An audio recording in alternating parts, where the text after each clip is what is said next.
गणेशपुराणम् उपासनाखण्ड एकसप्ततितमोऽध्यायः संकष्टचतुर्थी व्रतोद्यापनविधिः। राजोवाच उद्यापनं कथं कार्यं व्रतस्यास्ये महामते तन्मे विस्तरतो ब्रूहि लोकानां हितकाम्यया। ब्रह्मोवाच प्रथमे मासि कर्तव्यं पञ्चमे सप्तमेऽथवा उद्यापनं मनुष्येन्द्र व्रतसम्पूर्णहेतवे। पूर्वोक्तेन विधानेन पूजयेत् भक्तिमान् नरः पुष्पमण्डपिका कृत्वा नानावस्त्रविचित्रताम् कृत्वा तु सर्वतो भद्रं नानारङ्गविचित्रतम् पूजयेत्तमदेवेशं कलशोपरि पूर्ववत् चन्दनेन सुगन्धेन पुष्पैर्नानाविधैरपि नारिकेलफलेनैव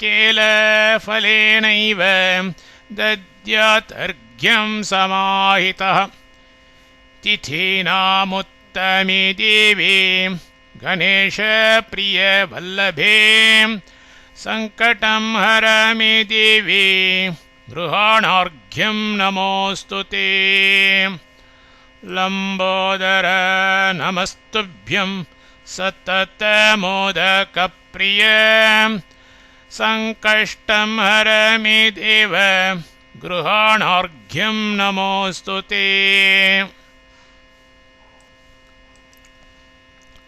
क्षीरोदार्णवसम्भूत अत्रिगोत्रसमुद्भव गृहाणार्घ्यं मया दत्तं रोहिण्यसहितः शशिन्।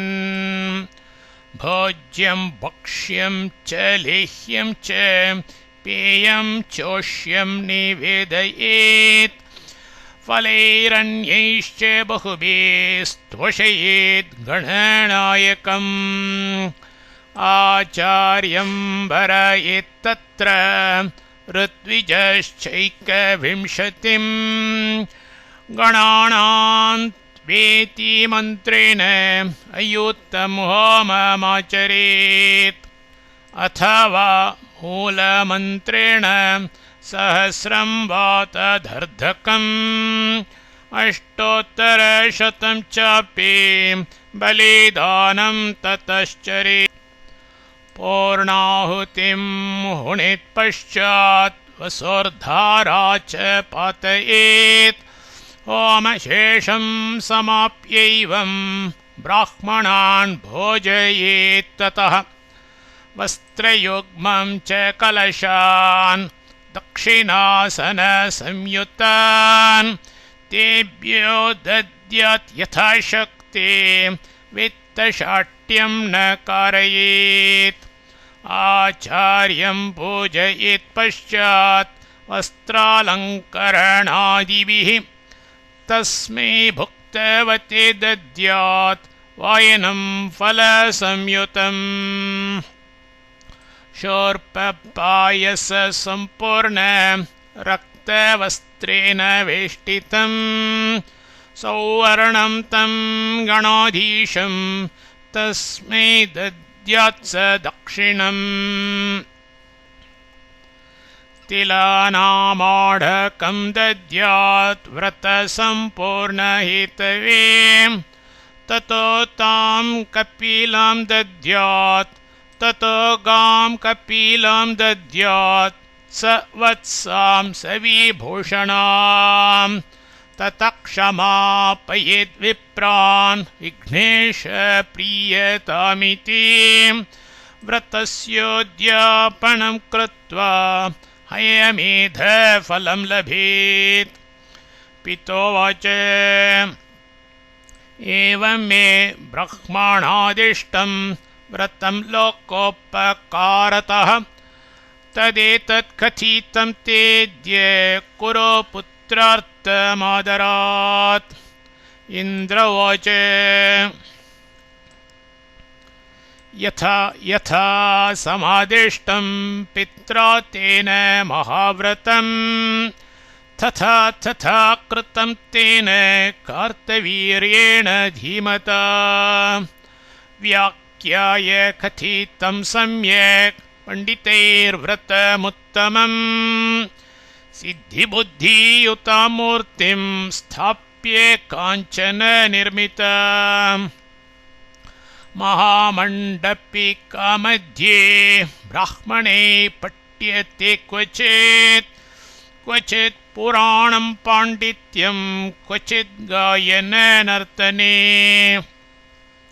नानाविधानां वाद्यानां ध्वनयो निर्गतादिवं विवदन्ते जना क्वापि मध्यस्था केचन भवन्।